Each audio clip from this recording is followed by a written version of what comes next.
Hi, I'm Dan. I'm a technical architect here at Accenture. Been here for about a year and a half, but I did a year's placement year in between my university years. I tend to work with sort of automation, standing up different environments with clients and trying to deliver an overall solution along with the client and Accenture itself. Okay, great. Sounds very interesting. So today we're just going to ask a few questions about your background, your experiences, how you got to where you are today. Okay. And we really want to know, your take on the industry that you work in, and try and provide the students that are watching this as much information as possible. So what's the story behind your employment at Accenture? How did you manage to get a job here? I know you said you did a placement. Did that lead to your full-time position? Yeah, so in my second year I applied for Accenture after hearing about them at a careers fair. Okay. So I'd never heard of Accenture before, applied, managed to get the placement year, started in August of that year. 12 months of doing sort of testing rather than technical architecture. And at the end of that, that led to an offer for a graduate job here to start the year after my final year. Okay. And then how did your university experience prepare you to work in the position that you work in today? I would say in some ways it was the other way around. I would say that my placement year told me that I needed to work harder. I got more involved in my work, and when I went into my final year, I actually got more hands-on and did a lot more work, a lot more time looking at studies and that kind of thing, and putting actually more into my coursework and my exams. And therefore, I did much better in my final year than I did in my second year, for example, and then that carried on into my career here at Accenture. Okay, so your placement year really gave you the insight into working professionally and what you needed to really focus on at university to be able to be prepared to... Yeah, definitely. It gave me that hard-working ethic, if you will. Okay, and in terms of other work experience or other placements, is there any other work experiences that you did before? Accenture was my first professional work. I worked in sort of like bars and pubs and cafes and stuff before, just getting myself through university. Okay, great. But this was my placement year was my first professional, as it were. How did you choose which university to go to and which course that you wanted to study? So when I was applying for university, I looked at what grades I was getting, what sort of projected, what I think I could get. And then I looked at the best universities. I just used sites like the Times University Guide, that kind of thing, and looked where I could get to best. Past that, the university I ended up at was Loughborough, which was quite close to home as well, although I chose to live away. I didn't want to live at home. I wanted that sort of university experience, but it was more sort of the best rated for the course and the area I was trying to go to with the grades I could get. So I did a little bit of time looking into and then judged based on that. And in terms of the placement that you did, how did you find that placement or discover that work placement? I discovered the work placement through a careers fair or a presentation that Accenture gave. I think it was both in the end. And that led me to apply. It was, at the end of the day, I wanted a placement year. I knew I wanted to do a placement year. Sounded interesting, consulting work, working with clients, going to different places, trying different things. So I thought I'd give it a go. It was quite lucky that I got it. It was my first interview, so I was quite lucky in that aspect. Gave me a bit of relief during final year, second year even. And then I just carried through with Accenture. Okay. And can you tell me a little bit more about what it means to be a tech analyst, because I know that a lot of the students watching this may not be familiar with that specific position, and so if you could elaborate. So it involves quite a lot of technical work. So it's working a lot with different bits of code, different bits of scripts, the actual architecture itself. I work a lot in the cloud, so I don't work with sort of bare metal machines. We try to automate sort of our provisioning of infrastructure so that if something goes wrong, like AWS burns down, we can stand up as quickly as possible within a matter of hours, whereas traditionally that would take a matter of weeks. So it's quite tech heavy, and I say you've got to be quite good at learning that technical knowledge and be quite keen on it. But it's quite, because it sort of becomes your own sort of the environments that we stand up. You feel responsible for them, so you get a lot more involved in that area. And then talk to us a little bit more about automation and the future of technology, because I know, as an outsider that's not necessarily familiar with tech, we see, Amazon is a great example of a company that's utilizing a lot of automation and drones and different technology. Where do you see the future in terms of technology? So the future is going to get more and more automated. There's going to be less people working, doing support, I guess, because a lot of it should be self-healing, is what we call it. So if something goes down, it should be able to figure out that it's gone down and just replace itself. So there's going to be a lot less, I'd say, manpower behind the scenes in some ways. For example, with companies like AWS, It's leading other companies to have less data centres and less people, therefore less employees working at those data centres, and so they're sort of offlaying that. So it's going to keep moving forward. Everything's supposed to become quicker, and because it's all automated, humans can go wrong at the end of the day. They can make mistakes, whereas a machine will do exactly what you tell it to do. Mm-hmm. So a lot more of that is going to move towards this. Okay, great. And how did you decide that you wanted to work in technology? Was there someone that inspired you in particular? Was it your work placement that really made you think about working in this industry, or how did you make that decision? So during my second year of sixth form, so when I was doing my A2 levels at the time, I was in computing class. There was one of the few schools that did a computing class that wasn't just IT, it was more actual programming and building up an actual something to deliver at the end of the day. And I really enjoyed that. I was working actually over the summer at that point, just trying to get used to it, trying to learn what it was all about, how to use it in that sense. And I really enjoyed that, and I was like, I could actually do this. This is something I could actually enjoy and go to university and learn about it. And through university, I enjoyed sort of the theory behind it, and then that led me to still work in that sort of area. So I was quite enthusiastic towards wanting to learn more about how everything works, how you can make it better. So you would say that the practical projects that you were given, both at university, through your placement, and A-level, really gave you the insight into what it would be like to work in the professional career that you work in? I'd say yes. The coursework was always my strong point. I was always good at exams as well, but I enjoyed the coursework more because I knew that I had to put the effort in and actually have something to show at the end of it rather than just a piece of paper with some answers on. And throughout university, that also meant working in teams and sort of learning about how to work better with people in these kind of projects. Okay, and what advice would you give to our career college students and other students that are currently studying at college, at university, doing apprenticeships? What would you say to them as someone that was looking to get into this industry? I would say read around. Don't just do the standard bog standard questions and answers that you're going to get in interviews. Actually show that you're enthusiastic. Don't just show up and say, yes, I work in a team where I do this. Suggest to your interviewer and everything to say that you'll read around the subject. You've messed around a little bit in cloud if you want. You do bits of code. My code's on GitHub. You can have a look at my online profile. I actually want to be involved in these kind of things. Don't just assume that your university work and your school work is going to be enough necessarily. Always look around and see how you can make yourself better. Because if you just hand in your work but you've not improved anything, then have you necessarily learned anything? Would you improve it? Where would you improve on it?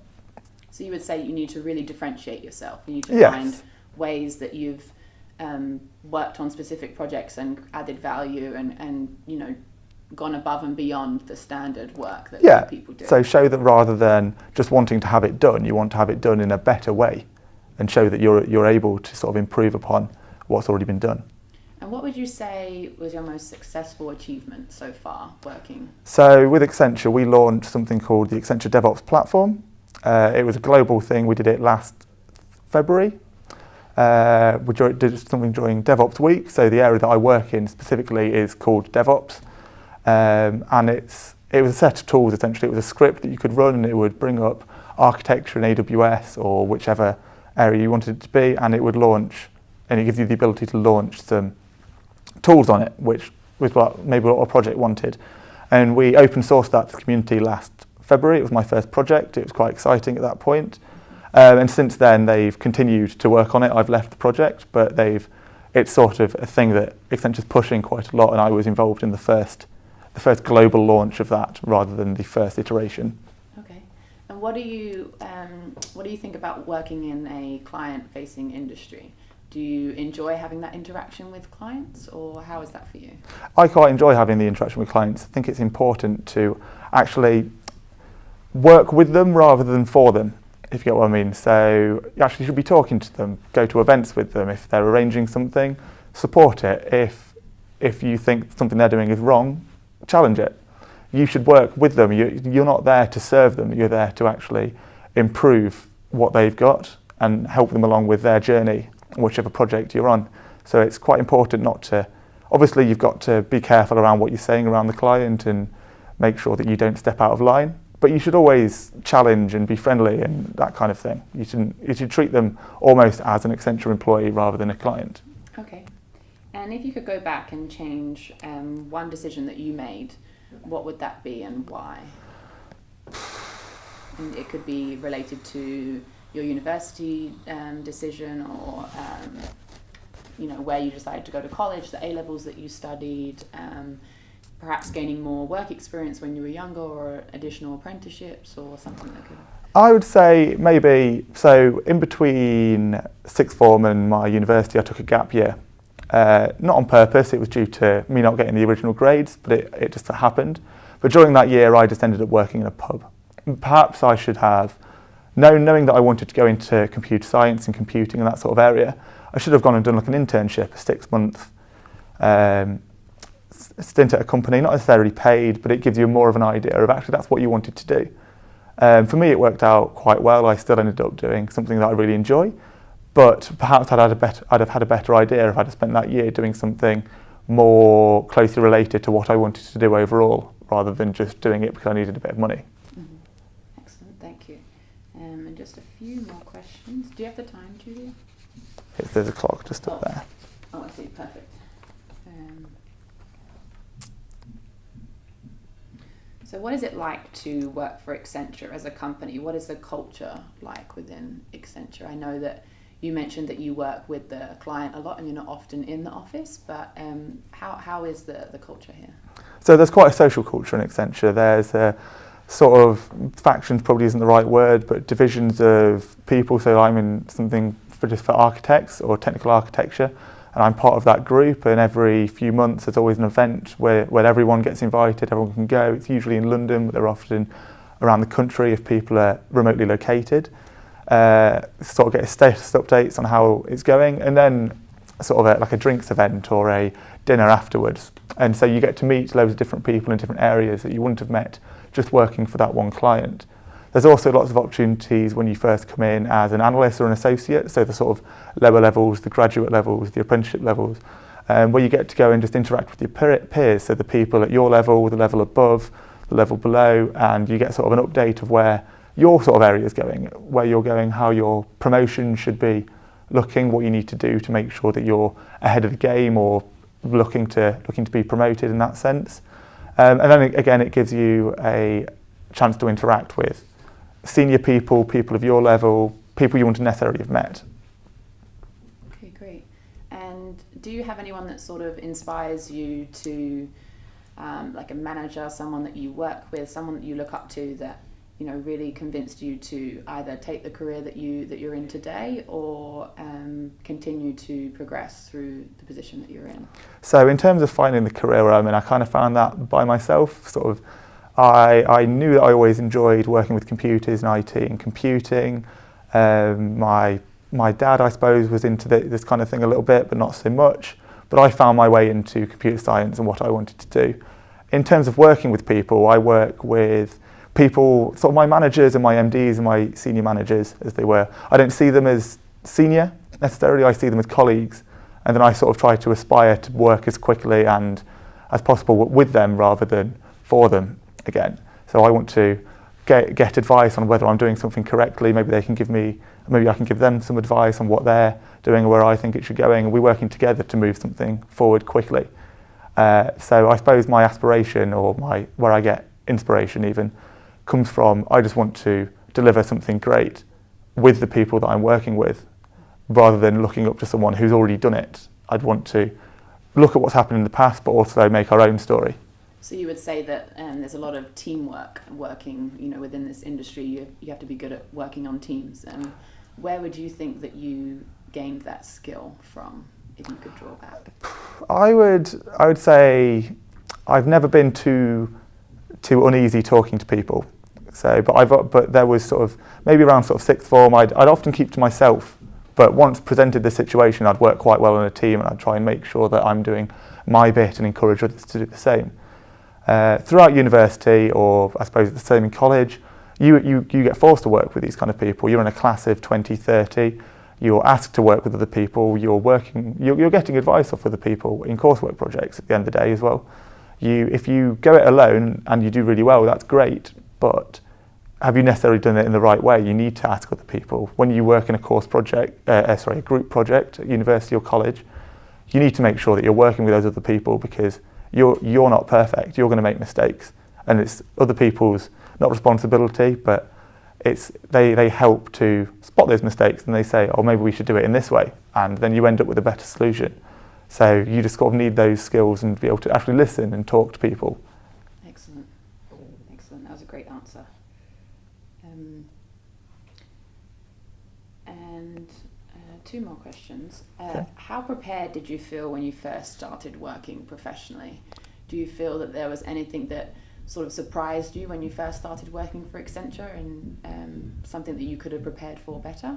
So when I first started my placement, first time being in a new job, first place that I'd ever had to show up through for an induction and sort of a walkthrough. And they showed up, I showed up on the first day, and I was told that I would have to find my own role at the start. So I would sort of show up, and some people perhaps had been found by managers because things have been sent around, but at the time the demand wasn't quite as high as Accenture wanted it to be. So a few people sort of went on to what they call the bench, and the bench is just where you're not on a role with a client or with an Accenture at the time. So it meant that I had to sort of contact people that I'd met through the first days, which would be people that come and presented to the group, the induction group, sort of whoever I could find and scramble to sort of talk to.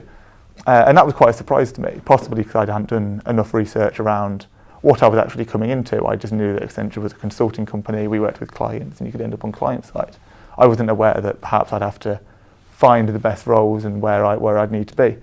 So in terms of sort of preparation, there's very little you can do before, but it's sort of remembering perhaps your interviewer's name, remembering taking down the notes of people's names who've been presenting to you, because they're the kind of people you're going to want to talk to once you end up in a company like Accenture, because you build something called a network, and you're obviously talking to the people within your network to try and find where you want to be. So it's important to remember people and at least take note of who to talk to once you arrive, if you find yourself in this situation where you're not put straight onto a role. Excellent. And if you could just go through a typical day for you. I know that you work with clients, so each day may not be the same, but if you could, just explain to the students what a day might be like for you. So in the area I work in, which is DevOps, and on our project, we sort of mix between the actual development work, so actually building up our solution, but we also support the solution which we've built at the same time. So we have to sort of keep an eye on certain boards where people might raise a ticket against the DevOps team because perhaps a little bit of infrastructure or a bit of the tool that they're using isn't working as intended.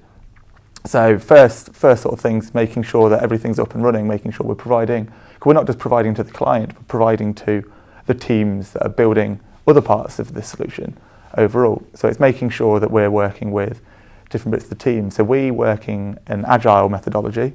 So the first thing we do in the morning is we have a stand-up. We all gather around 15 minutes, either 2-minute updates of what you're doing for the day, what happened in the previous day, and sort of any other things that you feel are important. But it's all about making sure that the rest of the team knows that you know what's going on. And then the idea is that you obviously go off and you do the bit of work that you said you were going to do during that day. But perhaps something else goes wrong, the support comes up, you need to go and fix an issue, and it's all about sort of collaborating with your team and making sure that you know the best way to fix that issue. And once you fix that issue, you need to record how you fixed that issue and making sure that everyone else is aware of what went wrong, how to avoid it, how do we stop it happening in the future. But alongside that, also working with how we're trying to move our platform forward as a whole, actually moving the whole, the solution a little bit further forward. How do we actually make it better? How do we get to our end goal? So it's all a sort of bit, I take a bit from one bucket, I take a bit from another bucket throughout the day. And like you say, each day can be different. Perhaps some days the whole system goes down. And so that whole day is spent with the team working, just trying to get it back up so that all the other users are able to do something. And some days everything's absolutely fine. I actually get quite a lot done of the stuff that we need to improve that overall experience rather than just keeping the experience going. Okay, excellent. So it sounds like you work both on in the future, trying to improve things and make things more innovative and more automated, but you also have to maintain the current processes and software that you've put into place. Definitely, yeah. Okay, great. Thank you very much, Daniel. No worries. It was great to meet you. Thank you very much.